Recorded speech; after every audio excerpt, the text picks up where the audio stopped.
오늘 하나님께서 우리에게 주시는 말씀은 신약성경 로마서 1장 24절에서 32절까지의 말씀입니다.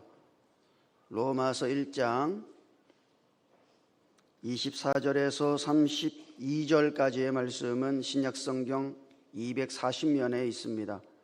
제가 하나님의 말씀을 읽을 때에 함께 하나님의 음성을 들으실 수 있기를 바랍니다. 그러므로 하나님께서 그들의 마음을 정욕대로 더러움에 내버려 두사 그들의 몸을 서로 욕되게 하게 하셨으니 이는 그들이 하나님의 진리를 거짓 것으로 바꾸어 피조물을 조물주보다 더 경배하고 섬김이라. 주는 곧 영원히 찬송할 이시로다. 아멘. 이 때문에 하나님께서 그들을 부끄러운 욕심에 내버려 두셨으니 곧 그들의 여자들도 순리대로 쓸 것을 영리로 쓰며 그와 같이 남자들도 순리대로 여자 쓰기를 버리고 서로 향하여 음욕이 부릴 듯하며 남자가 남자와 더불어 부끄러운 일을 행하여 그들의 그릇됨에 상당한 보응을 그들 자신이 받았느니라. 또한 그들이 마음에 하나님 두기를 싫어하며 하나님께서 그들을 그 상실한 마음대로 내버려 두사 합당하지 못한 일을 하게 하셨으니 곧 모든 불의, 추악, 탐욕, 악의가 가득한 자요, 시기, 살인, 분쟁, 사기, 악독이 가득한 자요, 수근수근하는 자요, 비방하는 자요, 하나님께서 미워하시는 자요, 능욕하는 자요, 교만한 자요, 자랑하는 자요, 악을 도모하는 자요, 부모를 거역하는 자요, 우매한 자요, 배약하는 자요, 무정한 자요, 자비한 자라. 그들이 이 같은 일을 행하는 자에게 사형에 해당한다고 하나님께서 정하심을 알고도 자기들만 행할 뿐 아니라 또한 그런 일을 행하는 자들을 옳다 하느니라. 아멘. 우리가 지난주에 나눴던 말씀은 아마 대부분이 기억을 하지 못하시겠습니다만 그건 대단히 중요한 메시지예요. 그걸 꼭 기억해 둘 필요가 있다 이 말이에요. 하나님께서 우리에게 기대하는 것이 뭔가 하는 것을 우리가 볼 수 있었죠. 하나님의 기대에 못 미치는 사람들은 어떻게 살아요? 불의로 진리를 막으며 살아간다고. 자, 그래서 하나님께서 기대하는 삶은 첫 번째 뭐였어요? 하나님을 인정하고 하나님을 하나님 되게. 이게 첫 번째예요. 하나님 그딴 거 몰라 이렇게 말하는 게 아니라 하나님의 살아계심을 인정하고, 그러면 하나님의 살아계심을 인정하는 것은 인정 하나님이 그냥 살아계십니다, 제가 인정할게요 이런 게 아니잖아요. 하나님의 살아계심을 인정한다는 것은 하나님을 하나님 되게 하는 거예요. 이것이 하나님께서 그분이 창조한 사람들에게 요청하는 겁니다. 하나님을 인정하고 하나님을 하나님 되게. 두 번째. 자, 그러면 하나님을 하나님 되게 하는 길은 무엇인가? 그래서 그 길 중에 하나가 감사하는 것이죠. 하나님을 하나님으로 인정하게 되면 그 사람은 반드시 감사하는 자가 됩니다. 왜? 하나님을 인정하는 순간 내가 존재하고 내가 살아가는 모든 순간이 하나님의 은혜인 것을 깨달으니까 감사하지 않을 수 없어요. 그래서 감사하는 거지. 감사는 하나님을 하나님 되게 하는 겁니다. 추수감사절이 1년에 한 번입니다만 여러분, 그러나 감사라고 하는 것은 대단히 중요한 거예요. 세상에서 말하는 막 감사하며 살아야죠 그런 거 있잖아요. 그런 거 말고 진실로 내 삶이 하나님의 은혜임을 알고 감사하는 거, 이게 하나님께서 기대하시는 거다. 세 번째, 하나님을 하나님 되게 하면 감사할 뿐 아니라 그 다음에요, 우상이 없어요.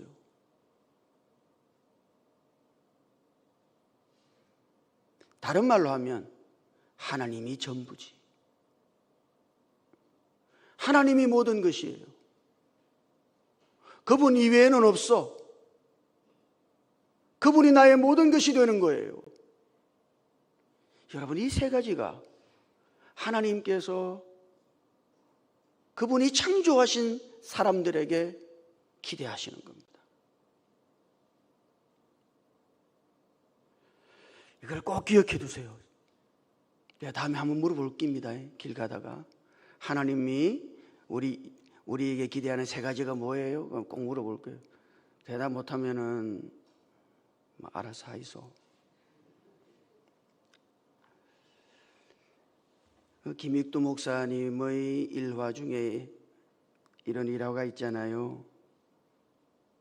초여름에 모내기 할 때 어떤 마을을 이 김익두 목사님이 지나가고 있었는데 모내기 하던 사람이 옹기종기 모여 앉아가지고 점심을 먹고 있었단 말이죠. 그냥 지나칠 수 있습니까? 그래서 김익두 목사님이 주 예수를 믿어라 그랬어요. 그랬더니 밥을 먹던 청년 하나가 달려오더니 목사님, 이 마을에서는요 전도 안 하시는 게 좋을 겁니다. 느닷없이 그러는 거예요. 그래서 목사님이 물었어요. 왜 그러는데요? 며칠 전에 비가 오고 바람이 불고 벼락이 쳤는데 이 동네 한가운데 있는 큰 나무가 벼락을 맞아서 깨졌습니다. 그뿐만 있는 게 아니라 바위, 그 벼락이 바위를 때려서 바위가 무너져 내렸다고. 그 벼락이 논바닥을 내리쳐가지고 논바닥이 엉망이 됐다고. 자, 이런 사건이 있었는데, 아니, 나무가 무슨 죄가 있습니까? 바위가 무슨 죄가 있습니까? 논바닥이 무슨 죄가 있습니까? 하나님이 안 계시든지, 이거는 하나님이 계신다 하더라도 보지 못하시는 분이든지 둘 중에 하나입니다. 이 마을에는 전도하지 마십시오. 듣고 보니까 일리가 있잖아요, 이게. 그래서 이거 어떻게 하나? 목사님이 잠깐 하나님 앞에 기도해. 하나님 지혜를 주십시오. 하나님이 아이디어를 하나 주셨어요. 자네 학교 다녔나? 예, 학교 다녔습니다. 학교 다닐 때 선생님 손에 뭐가 있었지? 막대기가 있었죠. 회초리. 그러면 그 막대기 어디에 쓰는 건가? 예, 흙판 탕탕탕 두드리고, 여러분 학창 시절에 그랬죠? 교탁, 앞에 교탁 탁탁 두드리는 거, 그거 하는 거 아닙니까? 그랬더니 목사님이 하는 말이, 책상은 왜 두드리나? 책상은 죄가 없는데. 흙판은 왜 두드리나? 흙판은 죄가 없는데. 누가 졸았어요? 예, 학생들이 졸았지. 아니, 탁자가 죄가 있습니까? 흙판이 죄가 있습니까? 앞에 있던 학생들이 졸았다고. 그렇게 말하면서, 야 이놈아, 지금은 바위를 내리쳤지만 다음에는 네 머리 내리친다.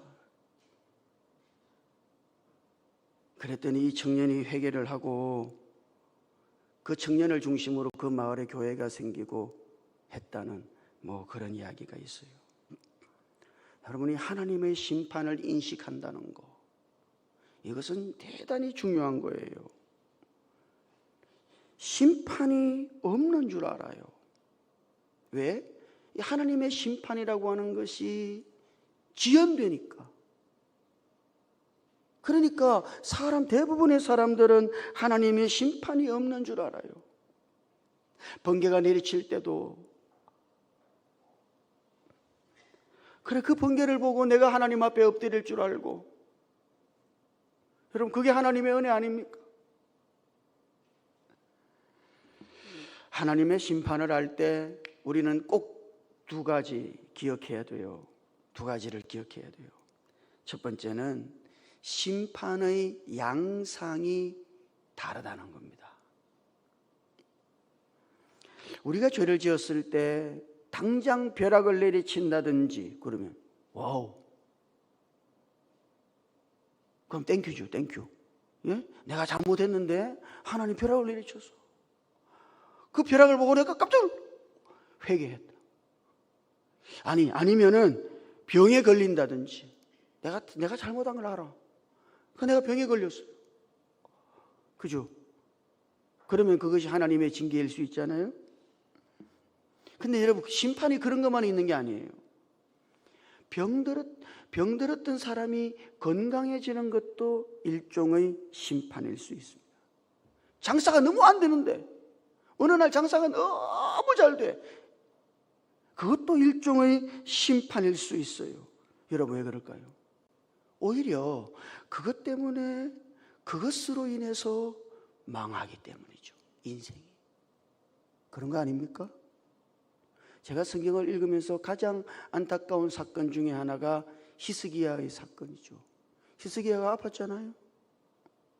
죽을 병에 걸려가지고 벽 앞에 서서 벽을 바라보고 하나님 앞에 살려달라고. 하나님이 몇 년 더 살려주셨어요? 15년. 15년을 더 살려줘요. 축복입니까? 어때요? 축복이에요? 물론 더 살았으니까, 하나님이 15년 연장해 줬으니까 축복이죠.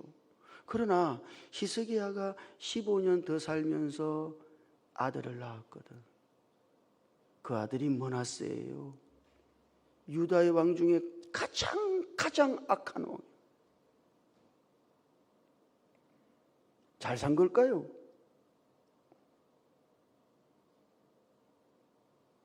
그러니까 여러분, 심판의 양상을 우리는 천편일률적으로 하던 일이 잘 안 될 때, 건강하던 게 병 났을 때 와우 이러면 하나님이 징계하시나? 그럽니다만, 아니 여러분, 반대일 수도 있어요. 잘 안 되던 일이 잘 될 때, 여러분 그때 떨어보셨어요? 내가 지금 너무 건강해요. 그때 여러분 떨어보셨어요? 내가 이렇게 건강해도 되나?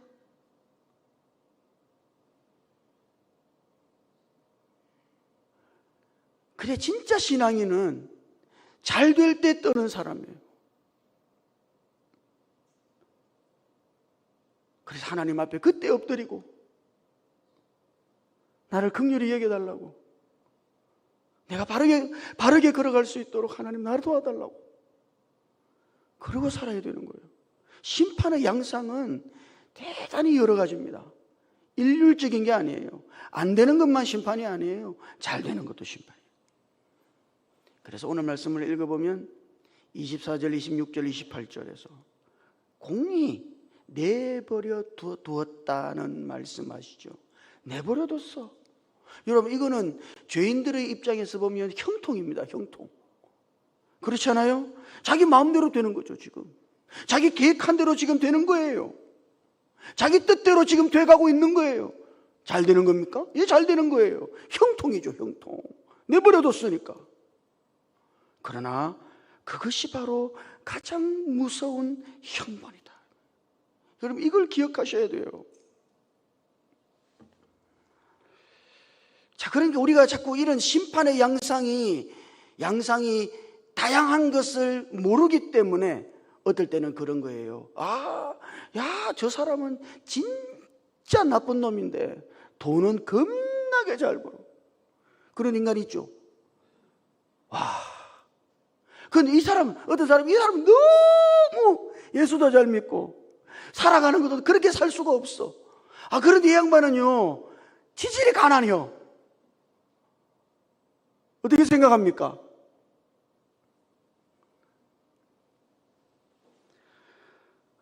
그래서 우리는 이제 지질이 가난한 사람이, 왜 저 사람은 저렇게 복도 없노? 그럽니다만 아닐 수 있어요. 심판의 양상은 다양하니까. 그럼 여러분, 이거 보십시다. 핍박이 있을 때, 1세기 때 그리스도인들이 핍박을 받았잖아요. 자, 핍박을 받을 때 예수 이름으로 순교하는 것이 복일까요? 감옥에서 풀려나와서 자유롭게 되는 것이 복일까요? 그건 아무도 모르죠. 근데 감옥에서 풀려났는데 엉뚱한 짓 하고 살면 어쩝니까? 예?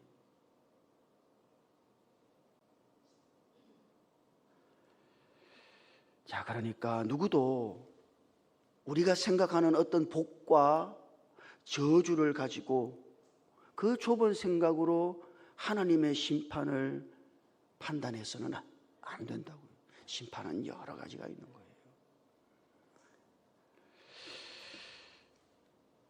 지금 하는 일이 잘 되도록 내가 너무 잘 되는데, 근데 여러분 한번 생각해 보십시오. 여러분들은 하나님 앞에 잘못한 거 없나? 사실 그러죠. 와, 내가 이렇게 지금 어떨 때 내 삶을 보면 엉망인데, 와, 근데 이렇게 계획대로 잘 되나? 이게 두려운 일이에요. 이게 두려운 일이라고. 또 하나 기억해야 할 것이 심판의 시간입니다. 심판의 시간이 내가 생각하는 시간이 아니라고 해서 심판이 없는 것은 아니죠. 사람들은 와우, 지금 내리쳐야 되는데 하나님, 와우, 저 인간이요 혼내셔야 돼요. 지금 하나님이 저 벌 주셔야 된다니까. 근데 하나님은 그렇게 안 하시거든. 심판의 시간이 우리 뜻대로 되지 않아요. 그러면 사람들은 뭐라고 생각합니까? 심판이 없다고 생각해요. 심판이 없는 게 아니에요. 반드시 심판이 있습니다. 지금 우리가 생각하는 시간에 심판이 이루어지지 않았다고 해서 심판이 없는 게 아니다. 그건 하나님의 스케줄이 있는 거죠. 자, 그러므로 우리가 생각하는 시간에 때에 심판이 속히 실행되지 않는다고 해서 하나님의 심판이 없는 것처럼 그렇게 착각하고 살아서는 안 된다. 여러분, 심판에는 두 가지가 있잖아요. 그죠? 하나는 종말론적인 심판. 이거는 세상 끝에 가면 다 하나님 앞에 심판받는 겁니다. 아니, 세상 끝보다도 우리가 우리의 인생의 종말을 맞았을 때도, 그 개인적인 종말을 맞았을 때도 우리가 하나님의 심판대 앞에 서야 하는 거죠. 이거는 종말적인 심판. 그러나 현재적인 심판이 있어요. 마지막에만 심판하는 것이 아니라 오늘도 심판해요. 오늘도 하나님의 심판이 실행되고 있음을 여러분들이 보셔야 돼요. 그 하나님의 심판이 뭐예요? 이것입니다. 내버려 두셨다는 것이죠. 지금 바울은 이것이 현재 진행되고 있는 하나님의 심판이라고 말씀하고 있는 거예요. 24절 한번 같이 읽어보십시다. 24절 자, 같이요. 시작. 그러므로 하나님께서 그들을 마음의 정욕대로 더러움에 내버려 두사 그들의 몸을 서로 욕되게 하게 하셨으니. 아멘. 여러분, 그게 그러므로라고 시작하죠. 그러므로. 그것은 그 앞에 있는 말씀을 받는 거예요. 그 앞에 어떤 말씀이 있어요? 사람이 하나님을 짐승과 여러 가지 형상으로 바꾸어 버렸다. 그게 뭐죠? 그게 우상이거든, 우상. 그러니까 여기 지금 내버려 두었다라고 하는 것은 우상을 숭배하도록 내버려 두었다라는 이야기예요.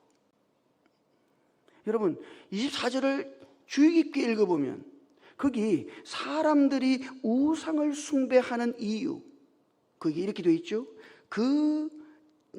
그들의 마음의 정욕대로 그랬어요. 그 마음의 정욕대로. 여러분, 우상 숭배는 어떻게 시작되는 겁니까? 그 사람 안에 있는 마음의 욕심에서부터 비롯되는 거죠.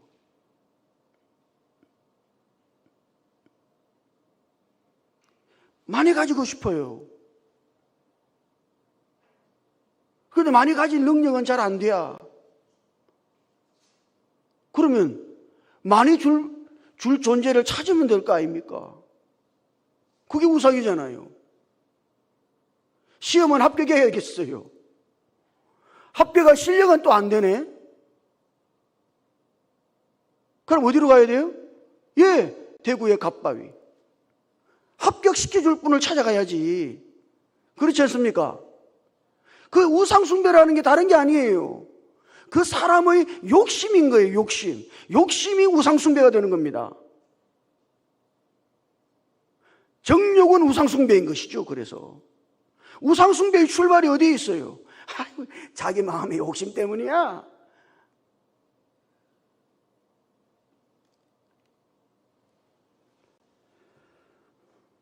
그러니까 여러분, 우상을 섬기면서 회개하는 사람 봤습니까? 저는 갓바위에 가보았습니다만, 대구에 있을 때. 와, 높아요. 쌀 지고, 시주해야 되니까. 쌀 지고 사람들이 거기 확 올라간다고. 올라가면 또 부어, 또 거기에. 부으면 또 밑으로 또 내려가, 또 그걸 지고 올라간다고요. 거기 엎드려가지고 막 절을 하거든. 그 자라난 모든 것은 합격 기원이에요. 회개하는 사람 한 사람도 없습니다. 그래서 여러분, 우상숭배에 회개가 없는 이유, 그것은 그 우상숭배의 출발이 자기의 욕심으로 말미암았기 때문인 것이에요.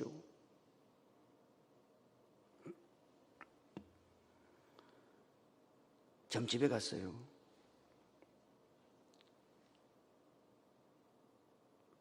점쟁이가 회개하라고 하는 거 봤습니까? 아, 당신 죄 많아? 회개해야 돼. 회개하고 와. 그럼 내가 복 빌어줄게. 이런 점쟁이들이 어디 있어요? 아니, 주면 다 해준다니까. 많이 주면 더 좋은 게 나와. 그러니까 여러분, 우상숭배라고 하는 것이 그것이 사람의 마음의 정욕, 그 정욕에서 비롯된 거예요. 그래 하나님이 그걸 어떻게 한다고요? 그걸 내버려 두는 거지. 그게 하나님의 심판이다. 우상숭배에 대한 하나님의 심판. 뭐예요? 내버려 두는 거예요. 두 번째. 여기 26절과 27절을 한번 같이 읽어보십시다. 요즘 뭐 아주 요 근래 이슈가 되는 거니까 한번 같이 읽어보십시다. 시작. 이 때문에 하나님께서 그들을 부끄러운 욕심에 내버려 두셨으니 곧 그들의 여자들도 순리대로 쓸 것을 쓰며 그와 같이 남자들도 순리대로 여자 쓰기를 버리고 서로 향하여 음욕이 부릴 듯하며 남자가 더불어 부끄러운 일을 행하여 그들의 그릇됨에 상당한 보응을 그들 자신이 받았느니라. 아멘. 부끄러운 욕심에 내버려뒀다. 이 욕심은 뭐죠? 그것은 단순한 욕심이 아닌 정욕적인 것이죠.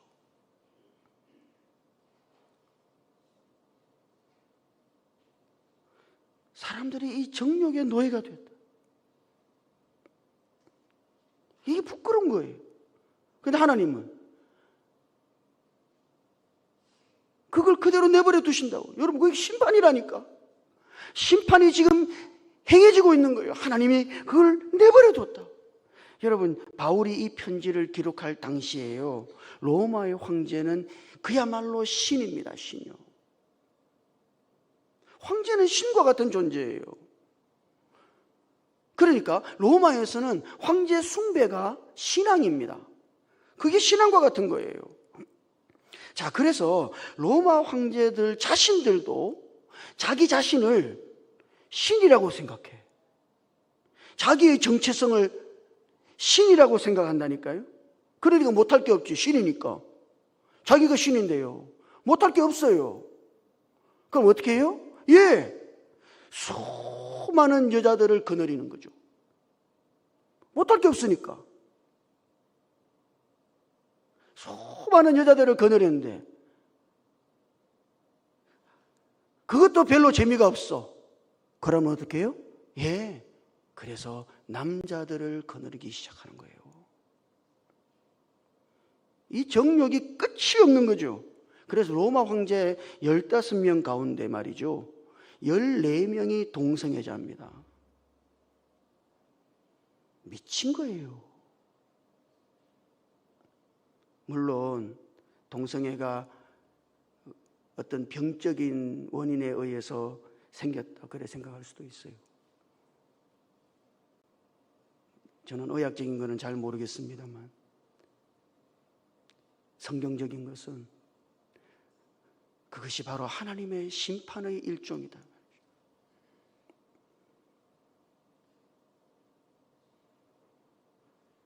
하나님이 그와 같은 것들을 내버려 두셨다.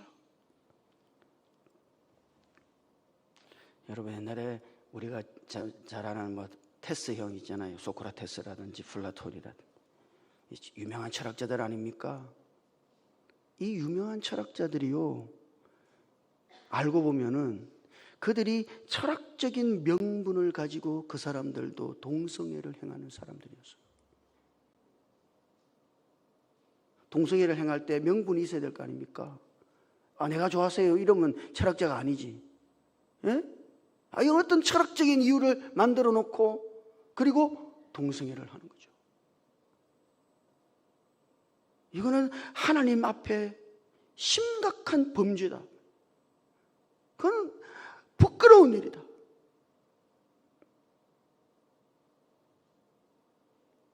그래서 우리 목사님들이 저 위에 올라가 가지고 시비도 하고 그러는 거예요. 동성애법 막아달라고.